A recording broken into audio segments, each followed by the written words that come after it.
Hello everyone, peace of Christ to all. Before we start my video, I would like to say thank you for those who they are reading my book, but still I encourage you please to go and post your preview for my books, if you don't mind, because reading the book but you don't make a review about it, that's not telling me much. It's not enough to tell me by email it was nice. It's better to share your review, whatever it is, with everybody. Now, our topic today is about Islam and slavery. But we know Islam and slavery, they match together. Actually, Islam is a religion of slaveries. If you ask Muslims why Allah created Muslims, He will say to be His slaves. So Islam based in slavery. Allah enslaved Muslims.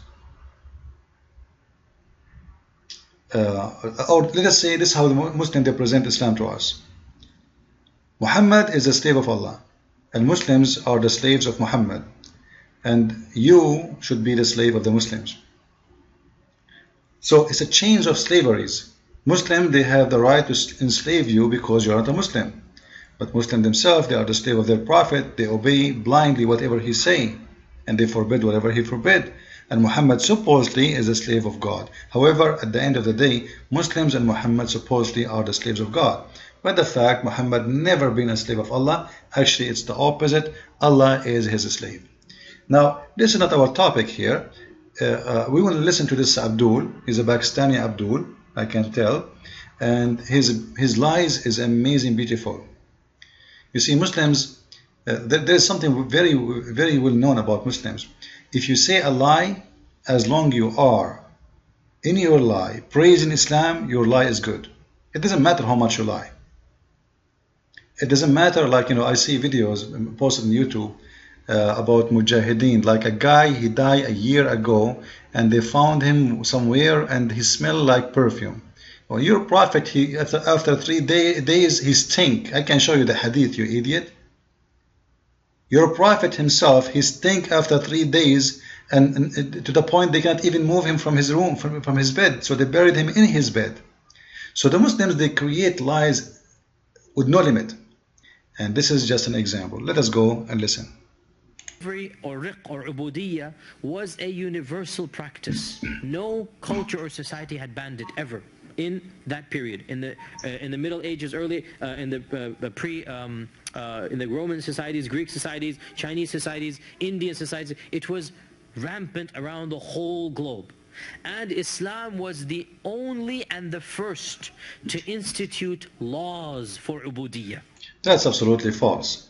I can show you from the Bible. If you go to Exodus as an example, actually slavery in Islam is different from slavery from others. However, as an example, in Exodus, it's talking because usually the Bible speak about slavery, that let us say you decide to work for someone as a slave. It's like an employment slavery. You go and maximum you have to work. Let's say you borrow from me $100,000. You cannot pay me back. So then I say to you, well, either you pay me or you serve me. But the maximum servant, it is 6 years. After 6 years, he should be free, and his debt is free too. Whatever debt he owns, it's paid. So now this is the old ages where thousands of years ago, as he said, every culture have slaves, and the Israeli themselves, they went as slaves. They've been enslaved, all the nation, taken as slaves to the Babylon, to the Egyptian. So slavery, yes, it was part of the society. It was very fact, let us say, people they live with every day. But when you say that they are the only first religion who came with like a law for slavery, this is a very stupid thing to say. And the Greek, they have a law for slaves. Hammurabi, the king of the Babylons, all the Chinese, they have. What are you talking about? It's an absolutely lie. But this is not really my issue with this Abdul. My issue is the following. There were no laws for ubudiyya, Right. riq, before the coming of Islam. And Islam was the only civilization to come and give a set of laws about dealing with riq. And of those laws were to limit, to have checks and balances put into place by, number one, restricting where do abs come from. And Islam restricted it to one and only one source: prisoners of war who are not ransomed. See? Prisoners of wars who they are not ransomed. This is the absolute lie, because even the Quran forbid Muhammad from taking ransom. Men should be killed. You have to slaughter them. Let us read together and expose this liar. If you go to chapter 8, verse number 67, you will see that Muhammad, he made this verse specifically for a very simple reason. You see, Muhammad, he have an advisor, and his name is Umar al-Khattab. And all the Muslims, they love money at the end of the day. But in the case of this, Muhammad, he want to use terror. He want to install terror in the heart of the believers. If you remember, Muhammad, he said, I've been victorious by terror.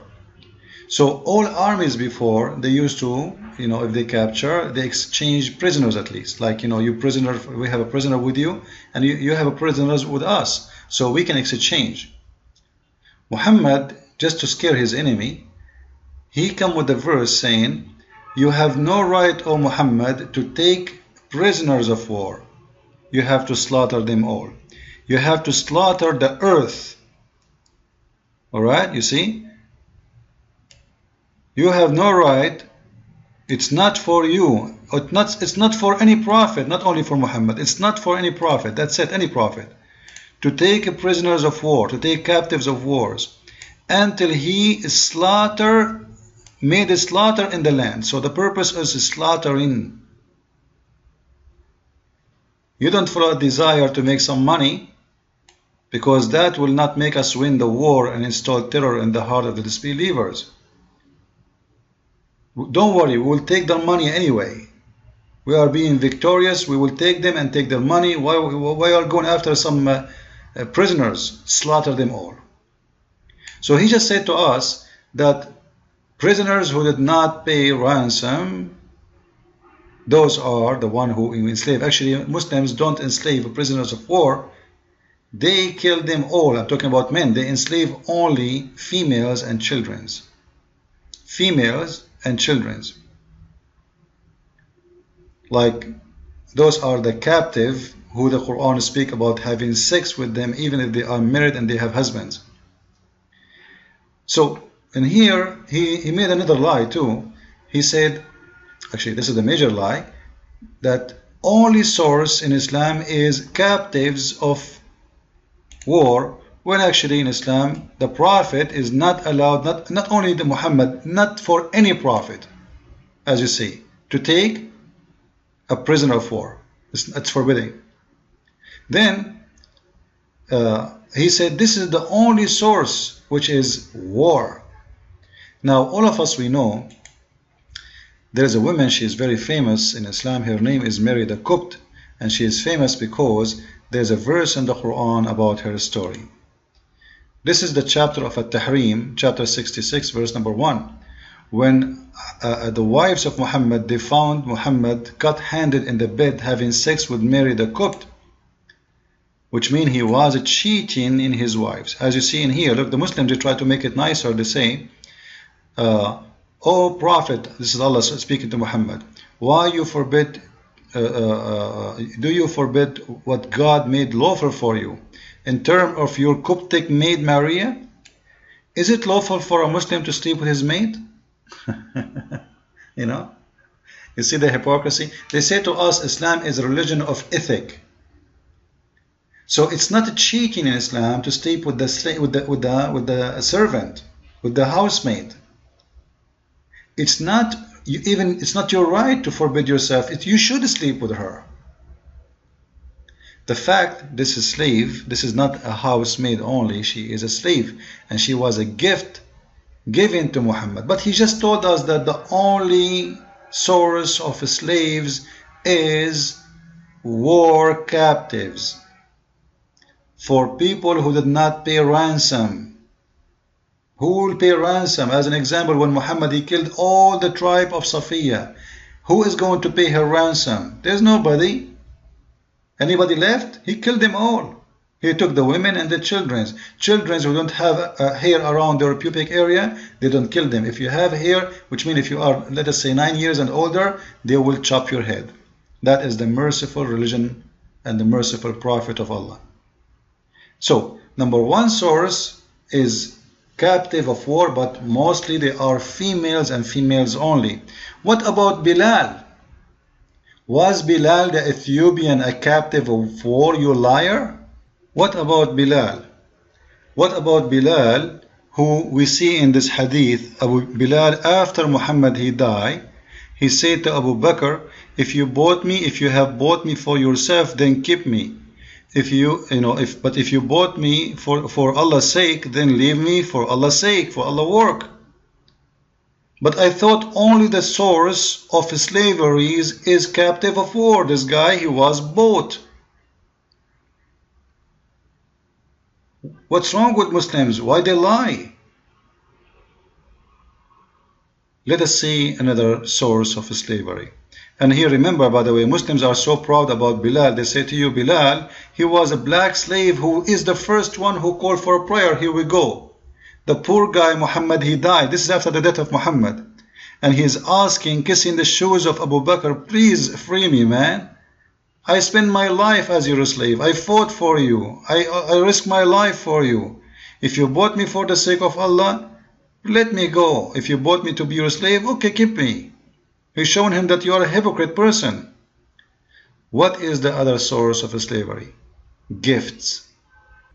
We can show you tons of hadith where it says that people, they used to exchange gifts as slaves. It's all over their hadith book. And yet the Muslim, they come and say the only source of slavery, it was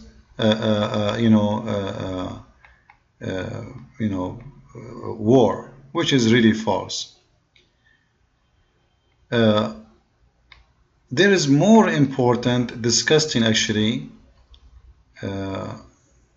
source of slavery, which is the following. So now, until now, we have what? We have buying slaves, we have capturing slaves, but they are not men, mostly they are females, even if they are married, from war, and we have gifts, and we have another source. Actually, there's more source, but I don't have enough time to talk about all of them. In this hadith here, which is very disgusting, showing us how stupid the justice of Islam, showing us how unjust Muhammad is, how mad he is. This is a story of a man, you can read with me. A man from Al-Ansar called Bashar said, speaking to Muhammad, I married a virgin woman, which means she told him that she's a virgin, in her veil, which means she is never been touched. She's a virgin. But when I entered upon her, I found her pregnant. I mentioned this to the Prophet. The Prophet sallallahu alaihi wasallam, Allah pray on him and salute him, said, this is now the judgment of the just of Islam, Muhammad himself. She will get her dower, for you made her vagina lawful. MashaAllah, how nice your language is, how much ethical it is. He will not say because you married her, no, because you made her vagina a parking space for you. You pay her. You see how nice the language? And then he continues saying, and for the child, he will be your slaves. How disgusting this justice is. What is the problem of the little child? What is the guilt of the baby? The baby boy or the baby girl will be a slave because Muhammad is justice. If a woman commits adultery according to Islam, her son should be a slave. This is what Islam is about. And this is a true faith, disgusting. This guy is trying just to make more slaves. A baby is not even born. Why he will be the slave of the guy?